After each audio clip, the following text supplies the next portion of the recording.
በዘላለም ማስተካከል ለሌሎቹን የመልእክት የምናስተላልፈው ዛሬ ጎላ ነኝ፣ ዛሬ የካ ነኝ፣ ዛሬ ገብርኤል ነኝ፣ ዛሬ ጊዮርጊስ ነኝ እያሉ እናንተንም አባክ ነው ቤተክርስቲያኒቱንም አባክ ነው እነሱም ባክ ነው የሚኖሩ ሰባክያን ከዚህ ሊማሩ ይገባል። ዘላለም እዚህ ቦታ ነኝ ብሎ አይናገርም። ዘላለም እዚህ ቦታ ያስተምራል ተብሎም ሲለጠፍም አይተናናቅ። ግን ይሄው 30 ዓመት ሙሉ ንግሱ ላይ አለ፣ ማታ ጉባኤው ላይ አለ፣ ጊዮርጊስ አለ።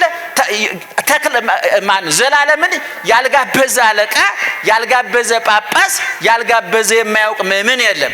የድንግል ማርያም አምላክ የኔ አምላክ መሆኑን ሳስብ ነው ትህትናው የሚገርመኝ። እግዚአብሔር የድንግል ማርያም አምላክ የእናንተ አምላክ ነው።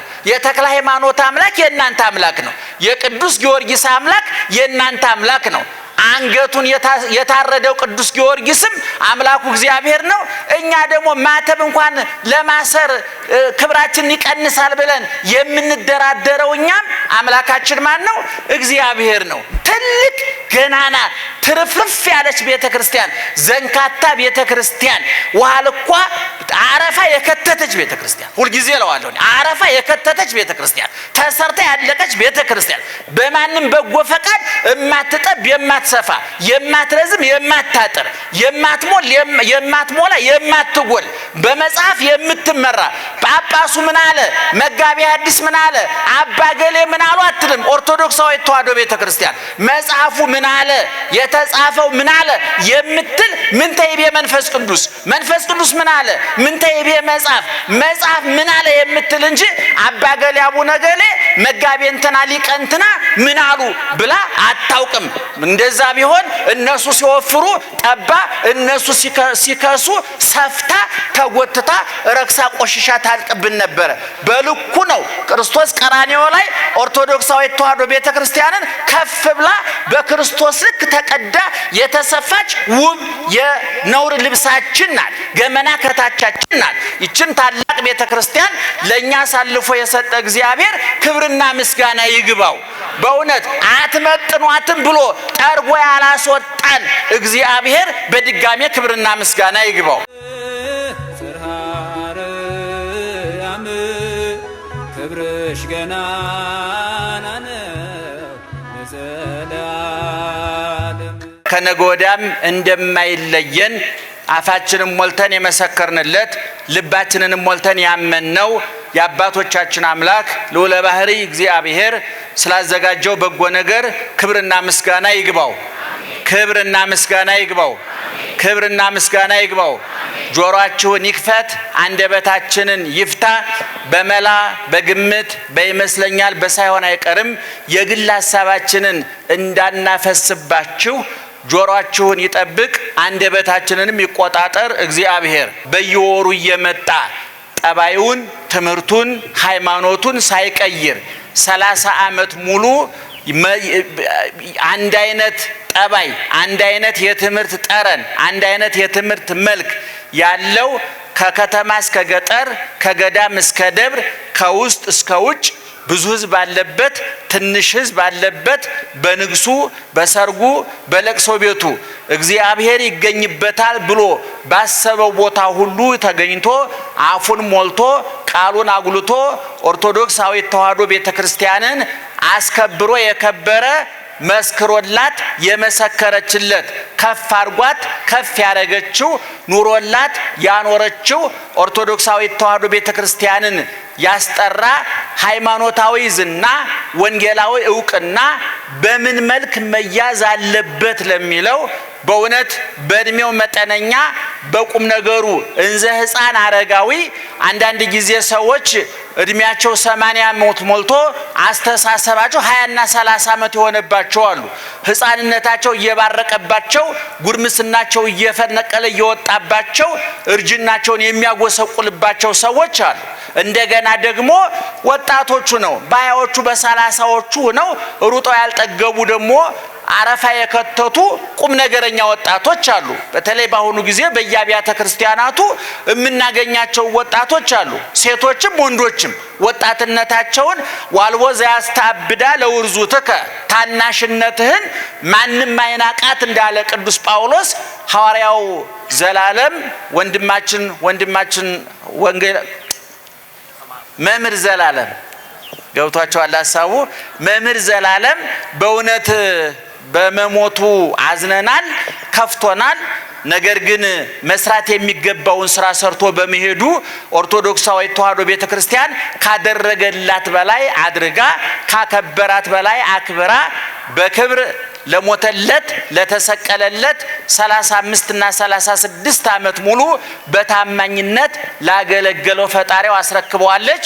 እሱም መስቀል ላይ በተዘረጉት እጆቹ በቅፉ ተቀብሎ በክብሩ ቦታ አስቀምጦታል ብለን እናምናለን። እንዲህ አይነት በዘመናችን ልጆች በማስነሳቱ እግዚአብሔር እናመሰግናለን። ኦርቶዶክሳዊት ተዋሕዶ ቤተክርስቲያን በልኳ በመጠኗ በልዕልናዋ በከፍታዋ ልክ ካህን፣ መነኩሴ፣ ጳጳስ፣ ሰባኪ እየቸገራት አልጋ ስታደርጋቸው አመድ፣ ወርቅ ስትሰጣቸው ጠጠር፣ እህል ሰጥታቸው አፈር እየመለሱላት ከትቢያ አንስታ አክብራቸው ትቢያ ላይ የጣሏት ከባዶነት አንስታ ወደ ምልአት አምጥታቸው ከምልአቷ ዝቅ ሊያደርጓት የሚፈልጓት ሁሉ ጊዜ ይበቀላቸዋል፣ ሕሊና ይበቀላቸዋል፣ ታሪክ ይበቀላቸዋል። ይሄን በዘመናት አይተናል፣ አንብበናልም፣ በተግባርም በዘመናችንም አይተናል። ወጥተው የገቡ ከብረው የተዋረዱ ደርሰው የተመለሱ ከልዕልና ከከፍታ ወደ ዝቅታ የመጡ ከምልአት ወደ ጉድለት የመጡ አንቱ ተብለው ወደ ታች ያሽቆለቆሉ ልካቸውን መልካቸውን ያልጠበቁ እግዚአብሔር ሲያከብራቸው አንከበርም ያሉ ብዙዎች ነበሩ። ዘላለም ግን ቅድም እንደተናገርነው በየወሩ ኑ አይልም። ዘላለም ዛሬ ተክለ ሃይማኖት ነው አስተምራለሁ፣ ዛሬ ጊዮርጊስ ነው አስተምራለሁ እንዳትቀሩ ብሏችሁ ያውቃል? መስክሩ፣ ንገሩኝ። ዛሬ ልደታ ነኝ እንዳትቀሩ ብሏችሁ ያውቃል? አይልም። ዘላለም አልሰማንም። እሱ ይሄዳል፣ ትመጣላችሁ። እናንተም ምእመናን፣ እኔ ኦርቶዶክሳዊት ተዋሕዶ ቤተክርስቲያን ይሄንን የላይ የታች ወጀቡን የቀኝ ግራ ማይበሉን የውስጥ የውጭ ፈተናውን ተቋቁማ አሁንም እያበራች ያለችው በተሰራችበት ውሃ ልክ ነው፣ መሰረት ነው። ዛሬ ለምሳሌ አንድ ጥያቄ ልጠይቃችሁ ምእመናን፣ ዛሬ ቀኑ ማን ነው? በቁጥር ማን ነው? 24 ነው አይደለም? በእኛ በሰውኛው። በክርስትናው ደግሞ ዛሬ ማን ናቸው? አቤት አቡነ ተክለ ሃይማኖት ናቸው። መታችሁ አስቀድሳችኋል አይደለም? እቤታችሁ እያላችሁ ዛሬ የሚቀድሱት እገሌ ናቸው፣ የሚሰብከው እገሌ ነው፣ የሚዘምረው እገሌ ነው ተብሎ ተነግሯቸዋል? ንገሩኝ። ተነግሯቸዋል? አልተነገራችሁም፣ አይነገራችሁምም። ምክንያቱም እናንተ ገብርኤልን እንጂ ወልደ ገብርኤልን ብላችሁ አትመጡም። ማርያምን እንጂ ገብረ ማርያም ብላችሁ አትመጡም። እግዚአብሔርን እንጂ ገብረ እግዚአብሔርን ብላችሁ አትመጡም። መቼም ሰው ለመብላት ሆቴል አስተናጋጅ ለማየት ሰው ሆቴል አይሄድም፣ ለመብላት ነው። ከበላ ዘንድ ግን ያያቸዋል አስተናጋጆቹን። አስተናጋጅ ሊያዩ ይሄዱ በልተው ሳይሆን ተበልተው፣ ወፍረው ሳይሆን ከስተው ተራቁተው መጥተዋል። ስለዚህ በእርግጠኝ ልንነግራችሁ እንወዳለን። በዘላለም አስታከን ለሌሎቹን የመልእክት የምናስተላልፈው ዛሬ ጎላ ነኝ፣ ዛሬ የካ ነኝ፣ ዛሬ ገብርኤል ነኝ፣ ዛሬ ጊዮርጊስ ነኝ እያሉ እናንተንም አባክ ነው፣ ቤተ ክርስቲያኒቱንም አባክ ነው፣ እነሱም ባክ ነው የሚኖሩ ሰባክያን ከዚህ ሊማሩ ይገባል። ዘላለም እዚህ ቦታ ነኝ ብሎ አይናገርም። ዘላለም እዚህ ቦታ ያስተምራል ተብሎም ሲለጠፍም አይተናናቅ። ግን ይሄው 30 ዓመት ሙሉ ንግሱ ላይ አለ፣ ማታ ጉባኤው ላይ አለ፣ ጊዮርጊስ አለ። ተክለ ማን ዘላለምን ያልጋበዘ አለቃ፣ ያልጋበዘ ጳጳስ፣ ያልጋበዘ የማያውቅ ምእመን የለም። በእውነት እሱም እድለኛ ነው። በዚህ ዘመን የሰው ሬሳ እንደ ውሻ ሬሳ እንደ አህያ ሬሳ እየወደቀ በቀን አሞራ በሌሊት ጅብ እየተቀራመተው በቀረበት ከንቱ ዘመን በዛን ያህል ክብር መቀበር መሸኘት ትልቅ ክብር ነው። እሱም እንግዲህ አገልግሎቱን ጨርሷል። ያገለግላት ቤተክርስቲያን ግን ትቀጥላለች። ስለዚህ በእውነት ዛሬ ሐዘንም ይሰማናል። አገልጋያችን አጋዣችን በእውነት ባይሞላልን ዘላለምን ተክተን ወይም እሱኛን ተክቶ እንተጋገዝ ነበር። እውነቱን ለመናገር አጋዣችን እና ያጣነው ትልቅ ጉድለት ነው፣ ትልቅ ክፍተት ነው። ግን እግዚአብሔር የሰው ችግር የለበትም። ብፁዕ አቡነ ጎርጎርዮስ የዛሬ 30 ምናምን ዓመት በመኪና አደጋ ያረፉት አባታችን እግዚአብሔር ሰው ቢመርጥና ቢያዳላ ኑሮ እነ ጳውሎስን ከሐዲስ ኪዳን እነ ጳውሎስን ከዘመነ ሊቃውንት እነ ቄርሎስና ዮሐንስ አፈወርቅን ወስዶ በጳውሎስ ፈንታ እኛን አያቆምም ነበር ብለው ተናግረዋል። እውነትም ነው። ቅዱስ ጳውሎስ በቆመበት መድረክ እሸቱ እንዲቆም የፈቀደው እግዚአብሔር አላዳላም፣ እንዳቅማችሁ ሩጡ አግዛችኋለሁኝ አለ እንጂ ጳውሎስን ባየሁበት አይኔ እሸቱን አላይም፣ ጳውሎስን ባየሁበት አይኔ ዘላለም አይቆምበትም ቢል ኑሮ እግዚአብሔር በሩ ይዘጋ ነበር። ግን አምላካችን የድንግል ማርያም አምላክ የኔ አምላክ መሆኑን ሳስብ ነው ትህትናው የሚገርመኝ። እግዚአብሔር የድንግል ማርያም አምላክ የእናንተ አምላክ ነው። የተክለ ሃይማኖት አምላክ የእናንተ አምላክ ነው። የቅዱስ ጊዮርጊስ አምላክ የእናንተ አምላክ ነው። አንገቱን የታረደው ቅዱስ ጊዮርጊስም አምላኩ እግዚአብሔር ነው። እኛ ደግሞ ማተብ እንኳን ለማሰር ክብራችን ይቀንሳል ብለን የምንደራደረው እኛም አምላካችን ማን ነው? እግዚአብሔር ነው። የድንግል ማርያም የንጽሕተ ንጹሐን የቅድስተ ቅዱሳን ለተመረጠችበት በቅታ ነቅታ ተዘጋጅታ ጊዜዋን አካሏን ሳታባክን ቁጥዋ ክቷ ሙዳየ ምስጢር መዝገበ ምስጢር እግዚአብሔር ሰውን ለማዳን ሲወስን አማካሪው ጉዳይ አስፈጻሚው ሁና ከላይ እግዚአብሔር ሲያግዘን ከምድር እሷ ተባብራ ከእናቷ ከሔዋን ከአባቷ ከአዳም በተፈጥሮ ቢገናኙ ጠባይና ባህር ሳያገናኛቸው በቅታ የተገኘችው የእሷ አምላክ ማን ነው? እግዚአብሔር። ያው እግዚአብሔር ደግሞ ያንቺ አምላክ ነው፣ የኔ አምላክ ነው። ትህትናው አይገርምም? ምእመናን ደግነቱ አይገርምም? ስለዚህ በርቱ፣ ጠንክሩ፣ ተስፋ አትቁረጡ። ቤተ ክርስቲያናችሁን ውደዷት፣ አክብሯት፣ ቅረቧት፣ እወቋት፣ አዳምጧት፣ ስሟት።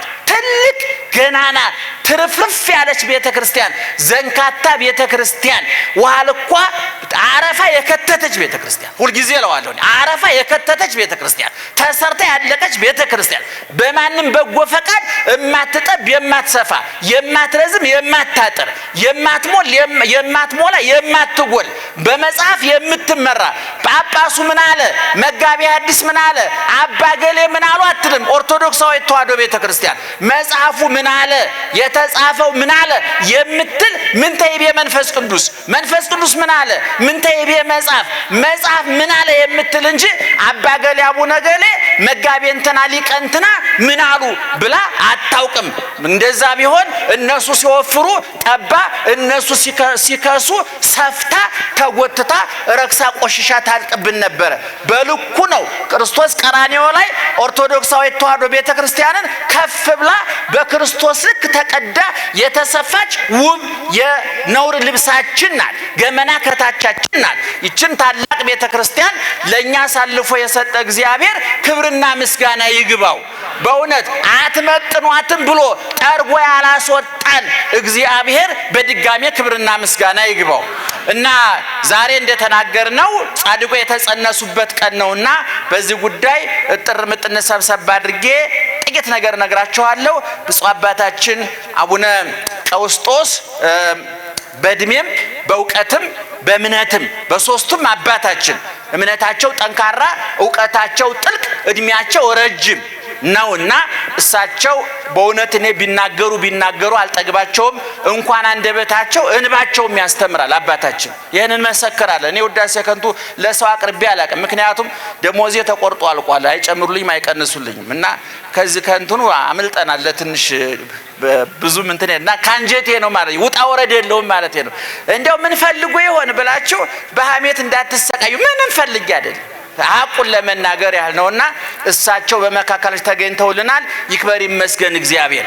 እንደነሱ አይነት አባቶች ስናጠፋ የሚቆነጥጠን ከመስመር ስናልፍ ወደ ሀዲድ ወደ መስመሩ ግቡ የሚሉን እውቀትም እምነትም ምግባርም እድሜም የተጣመረላቸውና እኛን እንዲመክሩ የታደሉ አባቶች ስላለን ክብሩና ምስጋና